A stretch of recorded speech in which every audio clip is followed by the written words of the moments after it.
2024 වර්ෂයට අදාළ Indian premier league cricket තරඟාවලිය මාර්තු මාස 22 වෙනිදා ආරම්භ වීමට නියමිතව තිබෙනවා. ඉතින් මෙවර තරඟාවලිය ලාංකීය ක්‍රිකට් ප්‍රේක්ෂකයන් විදිහට අපිට විශාල වැදගත්කමක් තිබෙනවා. මොකද ලංකාවේ ක්‍රීඩකයන් 8 දෙනෙක් ක්‍රීඩා කරනවා මේ සැරේ. ඉතින් වෙනදට නැති තත්ත්වයක් තමයි මේ සැරේ සීසන් එකේ අපිට උදා වෙලා තිබෙන්නේ. මොකද වෙනදට අපේ ලංකාවෙන් ක්‍රීඩකයන් වැඩි ගත්තේ නැහැ. ඉතින් මේ සැරේ අපේ හොඳ කණ්ඩායමේ අපේ ජාතික කණ්ඩායමේ හොඳ ක්‍රීඩකයන් කිහිප දෙනෙක්ම ඉන්නවා. ඉතින් අය අතරට මතීෂ පතිරණ චෙන්නයි සුපර් කිංස් කණ්ඩායම නියෝජනය කරනවා. ඊට අමතරව වනිදු හසරංග සහ මහිස් තීක්ෂණ රාජස්ථාන රොයල්ස් කණ්ඩායමටත් නුවන් තුෂාර රොයල් චැලෙන්ජර්ස් බැංගලෝර් කණ්ඩායමට නියෝජනය කරනවා. ඊට අමතරව ඒෂාන් මාලිංග සහ කමිදු වෙන්ඩි සන්රයිසර්ස් හයිදරාබාද් කණ්ඩායම වෙනුවෙන් සහ දිල්ලි කැපිටල්ස් කණ්ඩායම වෙනුවෙන් දුෂ්මන්ත තමීර සහ දසුන් සානක ක්‍රීඩා කරනවා.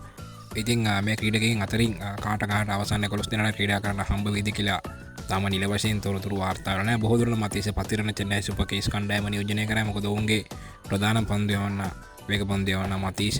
ඉතින් ඊට අමතරව වනිදු හසනංග ක්‍රීඩා කරයි කියලා තමයි කියන්නේ. ඉතින් අපි බලමු ඉන්දියන් ප්‍රීමියර් ලීග් තරඟාවලිය අලුත්ම අප්ඩේට් එකකින් මොකද වෙන්නේ කියලා. ඉතින් දිගටම රැඳී සිටින්න. ගිහින් එන්නම් ඔයගොල්ලෝ හැමෝටම සුබ දවසක්.